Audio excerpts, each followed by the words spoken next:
My fascination with Peeping is that it satisfies my extreme curiosity about people. And photography, for me, is an extension of that. It allows me to be very curious and get into other people's lives. You know, you knock on someone's door and they let you in, and suddenly you can be extremely nosy. And I'm a very, very curious person, and photography satisfies that urge.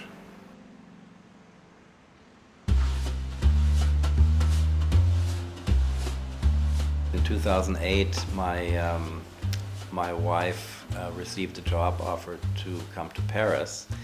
As a family, we agreed that she would go back, and I was very unhappy with the decision because I'm not a great fan of Paris. Not that it's a wonderful city and it's culturally a very interesting city, but the the urban landscape here hasn't changed in 100 years. In the beginning, I had no idea what I would do. The city had been photographed thousands, millions of times. It was full of cliches, and I just didn't have a clue. So I holed up in my room the first couple of weeks we arrived here, and at some point I thought, why don't I just look at Google Street View? It was quite new. Google Street View came online in 2007, so it was just online for 6 months or so. I decided to explore the city using the Street View platform.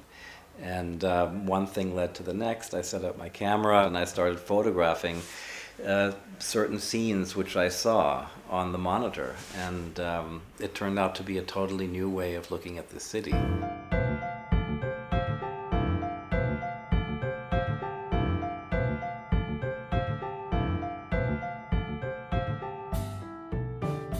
The way I go about selecting images is very intuitive. I start at a street corner, and I proceed to go down several blocks, and I basically look at every square centimeter of a picture on the monitor.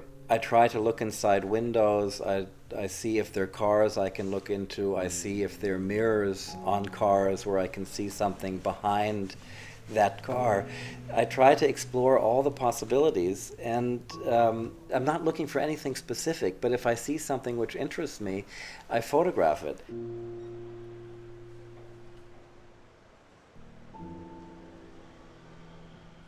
I've been asked many times, when does a Google Street View picture become a Michael Wolff picture? It becomes a Michael Wolff picture as soon as I determine how I crop the image. The Google Street View image is actually quite a total scene of the street, and I'm taking often tiny elements, a foot or a hand or a gesture. So for me, the cropping is the crux, is the crucial part. The aesthetics play a large role, the composition of the picture. There are millions of ways of cropping a situation, and it makes a difference if you crop off, if a picture is framed symmetrically, if it's an asymmetrical picture. There's so many ways of going about it, and each one is my own decision, and each one determines how the picture looks. And there are many stylistic elements one can play with, of course. It's possible to quote other people's pictures, which I did. There's a very famous picture by Robert Doisneau called The Kiss. And believe it or not, on Google Street View, there's also a couple which almost mimics Robert Doisneau's photograph. In this case, it's also cropped in the same way as Robert Doisneau's picture. It's a very classical crop. The kissing couple is in the middle. It's a very easy, readable picture, but this is done intentionally because what I wanted was for everyone who sees this picture to be immediately reminded of Robert Doisneau.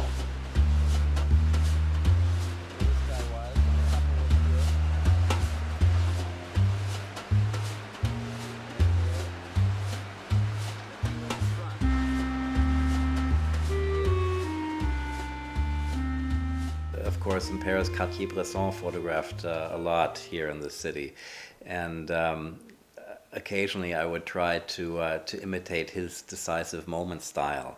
There are a few images which I have that way, but in general, I just try to to crop in such a way that the picture is aesthetically interesting, and it should be something which makes you pay attention and look.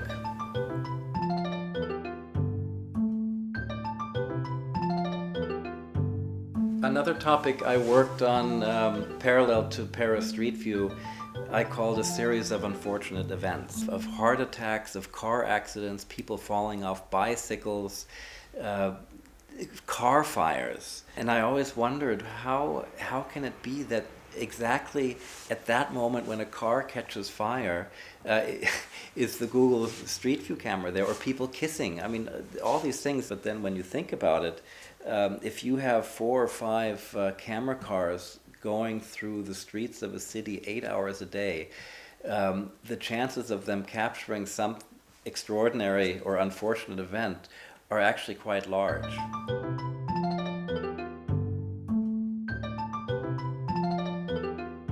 Here we're looking at one of my favorite pictures. It's a woman standing in front of a doorway, and she's smoking a cigarette. The door is opened behind her a crack, and there's a man standing there looking at her, and she doesn't realize that he's looking at her. And so the picture gets a very almost threatening feel to it, because you're not sure, is he going to grab her, or is he going to tap her on the shoulder and say, hey, it's time for you to come back in? Or perhaps he doesn't know her at all, and he's just going to go out the door and go shopping.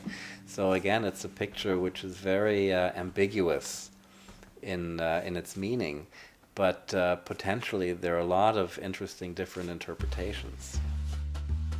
Well, I think the famous example is Hitchcock's Rear Window, where James Stewart is looking with his telephoto lens into the apartment across the road, and he thinks there's a murder being committed, but he never really sees the murder. It's just that someone picks up a knife, and in the next frame someone is dragging a sack out of the apartment, and if you add 1 and 1, that equals murder, equals 2, but it never really happened that way. And it's the same with this Google Street View project. There are a lot of images which suggest a story, but you're not quite sure what story it is. And those are the images which I'm interested in finding, because it just leaves a lot open for the imagination.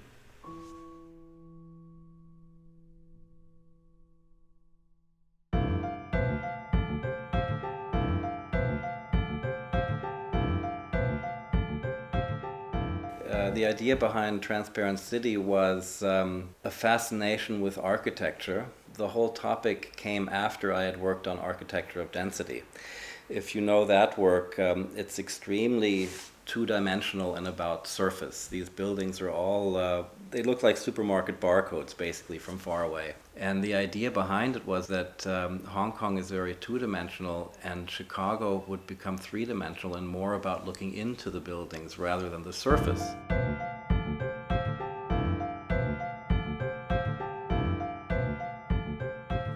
This series is actually comprised of 3 different views. One is, of course, the total view of the architecture, and the second one is of the screen grabs, or of the pixelated crops out of these individual files. And then, of course, when the building I was standing on was close enough to the building opposite, I could, with a long telephoto lens, photograph individual windows. And I took some of these images into the book and into the show as well.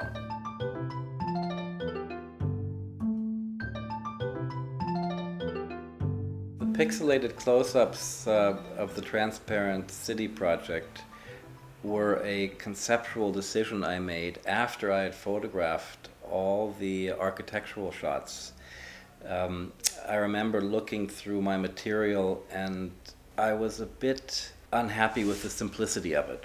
It was only facades and windows and looking in, and I remember going through these files and trying to clean them up a bit, retouching them, and I looked at them at 100%, and I suddenly was looking at one window where there was a man there giving me the finger like that, and I thought, oh my God, what a serendipitous moment. Let me do a crop of that. And it was a revelation when I saw the print, because you had this extremely pixelated picture, which when you were up close, you really could not see what it was. But if you went back 20 feet, you quite clearly saw what was going on. And with the architecture, it was exactly the opposite. The farther away you were, the less you could recognize, and the closer up you got, the more you could recognize in detail. So the whole concept also was about the medium of photography. And suddenly I had more than just a series of architecture pictures. And then I went from file to file,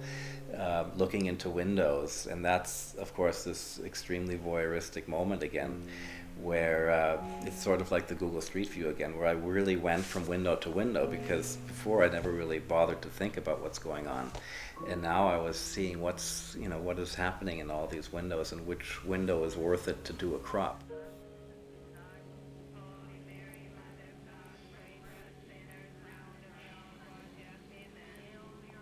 The difference between peeping and taking a picture, I think that's semantics. Every form of photography is some form of peeping or voyeurism. I would consider peeping an invasion of someone's privacy, for instance, more than taking a photograph of a landscape. Voyeurism can be harmless, but voyeurism can also be extremely harmful.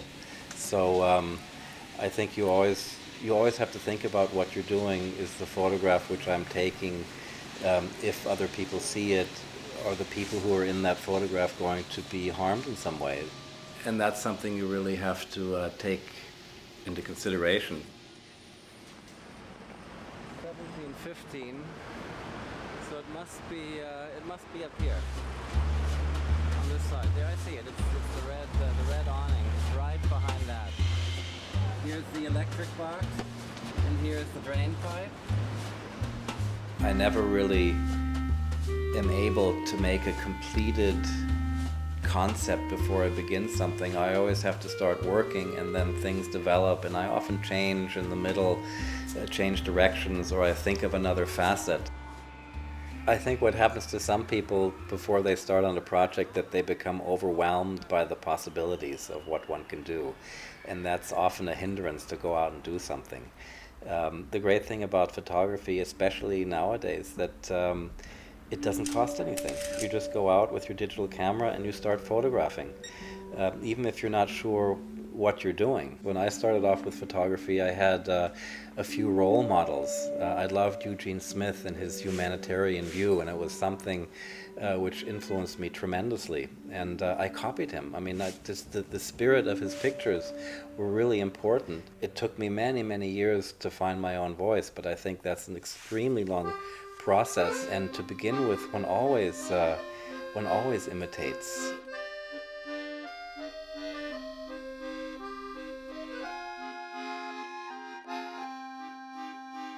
I'm just looking at the foam issue Peeping, and there's several topics here which I find very, very powerful. One of them is Tim Hetherington's Sleeping Soldiers.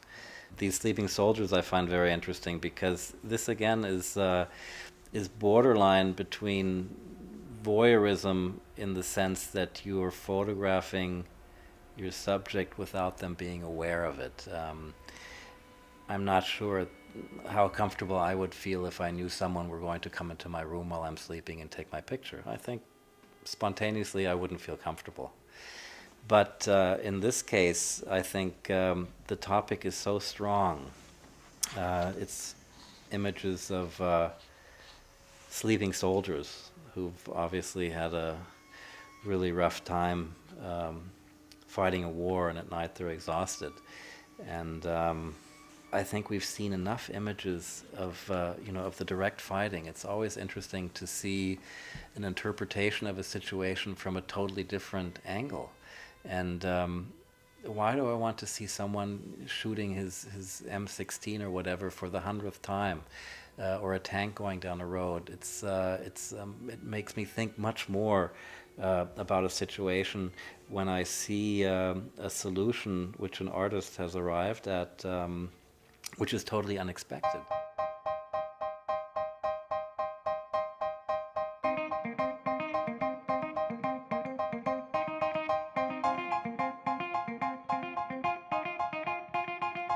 you.